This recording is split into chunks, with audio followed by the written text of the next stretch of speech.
Hello, and welcome back to All the Mods 9. Today we are going to be upgrading our power setup to all the way up to the maximum tier. There are also a couple of items we need to get from Powah to unlock the ATM star, and this may be a shorter episode depending on how long this takes. I have a tendency to want to focus on one thing every episode specifically instead of trying to do crazy amounts of everything just to fit in one episode. So let's take care of business and we'll see where we're at by the time we've upgraded everything. So right now we have these hardened reactors, which are made with energized steel, which we should have essence of. The next tier above this is the blazing crystal, which we can also make seeds of, and we can do this for every crystal. The blazing crystal is going to be made by energizing some blaze rods or blaze powder, which we have quite a few blaze rods. I think we did set up, yes, we did set this up last episode. I'm not sure why this isn't showing up in the system though. And for some reason, these are still getting the wrong things inside. Oh, maybe, I know why. It has to match the MBT data. There we go. Okay.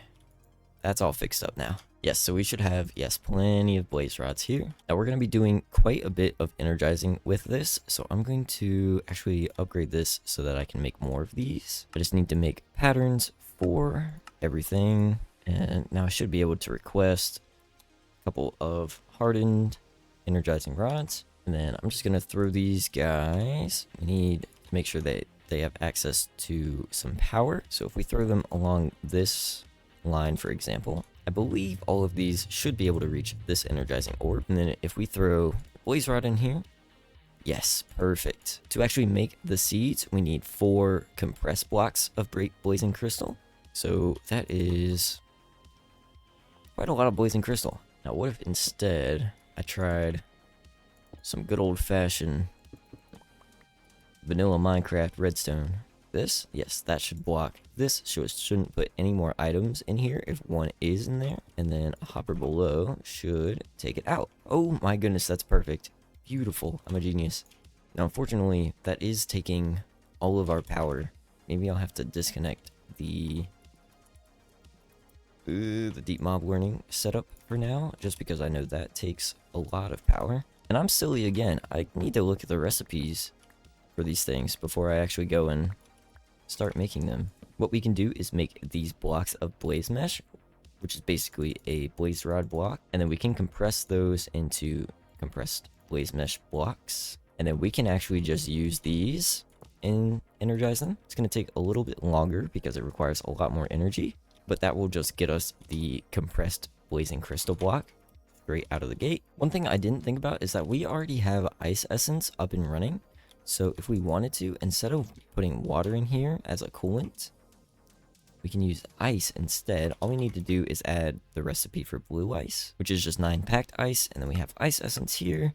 So then if we throw into the ME interface that we want 64 blue ice, should pull it out and put it right in here. Perfect. The coolant removes a lot of the heat that it's producing, which helps it run much more efficiently. Alright, this should be the last blazing crystal block we need. Let's go ahead and make some seeds out of this. Toss these guys down to get all the blazing crystal essence that we need in the world. This is basically the same process that we're going to do to get all the other tiers, and I do kind of want to upgrade these before I try going for the next tier, just because how slow the charging was for the tier before it. Fortunately, I do already have all the patterns ready to go, so we should just need to throw all of this in here and request 36 reactors.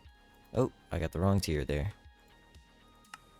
At least when the blazing crystal essence is built up, then we'll be good to go. Okay, we have our blazing reactor. Build that guy up. And it should start getting items in it right away. We shouldn't have to do anything extra. And then we'll use the power from that to break this guy down and build up another blazing reactor. Cool, now we should be able to move on to the next tier, which is the Neotic reactor. This is going to be made with 4 compressed blocks of diamond, and then we're going to energize those into Neotic crystals. Alright, we are slowly charging these up to get compressed blocks of Neotic crystal. And ta-da, now we should be able to get the seeds, and we'll upgrade our reactors again. I'm trying to think, I may need to upgrade the mystical agriculture setup again. There are kind of a couple seeds that we need a lot of essence for. For example, the dimensional seed takes a lot of these high compressed blocks. So like, for example, it needs a block of 4 times compressed diamond, which is a lot of diamond essence that we don't have. And even though this has been running for a long time, we still don't have. So that will definitely have to be something we look into, making more diamond seeds, and of course all the other seeds that we need. The next tier above this is the spirited reactor. This is going to be made by charging blocks of compressed emerald. And just for this one, because it's taking so long, even with 2 Neotic reactors, this guy is taking a while to charge up. So I brought back the way that this works is that the comparator reads what's inside of the energizing orb and outputs a redstone signal. If there was nothing in here, it would turn off. The redstone signal gets put into this hopper, which locks it from inputting any more items in. And then once this is finished, it goes straight into the hopper below and allows another item to come in. That way you don't have a whole bunch of items coming into your energizing orb and blocking it. So we'll just wait for all of these to get finished up. And we'll make seeds out of this one too. And we'll use the rest of these blocks to craft up the next reactor tier. Okay, now for the last energizing we're gonna do to get the last tier of reactor, we need to get some nitro crystals. We're gonna need to craft some of these up by energizing. This is a little different than the normal compressed blocks that we've been making. Now, I'm not exactly sure the math on how many of these I need total to get the essence or the seeds, because we need compressed blocks. So I'm just going to start crafting these and see how many we can get. These are also a lot cheaper energy-wise to make. The emerald blocks were about 81 million FE just to make. These ones are only about 20. So this should go by a lot quicker. Alright, and then hopefully we've got enough to make 9 blocks. Perfect. Oh, but we need 4 of these. Yeah, my math was way off for this. So I'm going to craft up all of these guys. And I will get you back when we have the seeds for this.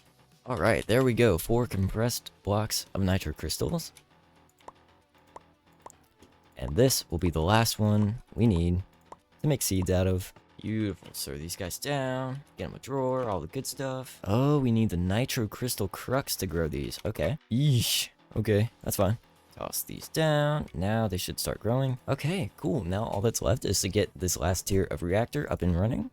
For the All-the-Mod Star itself, we're also going to need the nitro player transmitter and 2 nitro batteries. And we should... already have everything. We have all the different crystals. We just need to set patterns for everything.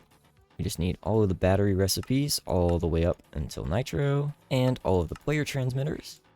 Alright, we now have 1 nitro reactor coming right up. Sweet, and with all the patterns in here, literally all I have to do is request one of these and we'll have the player transmitter we need to craft the All-the-Mod Star. Same for the batteries. Now, for the All-the-Mod Star, we do need to charge these batteries. So we'll actually do that with the player transmitter itself. So we can just hook this guy up to our power line, and it's going to start charging. I may start upgrading these energy cables too, because these ones are not doing the job too well. Then we just need one of these binding cards, and we're going to... This should be attached to our name already. Yep.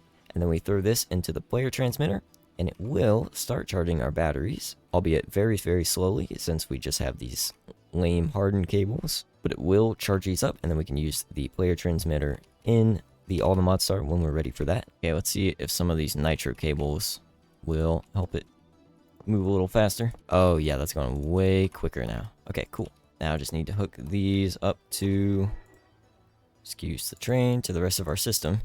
Cool, and that should basically be everything we needed to set up. We've got better power, we've got the 2 nitro items we needed for the All-the-Mod Star, and we are looking good to go. We are gonna still use these energizing rods later in the future, But for now, we'll leave them there, and then we'll upgrade them to Nitro when we need them. But I think that's a good place to leave it for today. I hope you enjoyed today's episode, and I will see you next time. Goodbye. Oh, literally.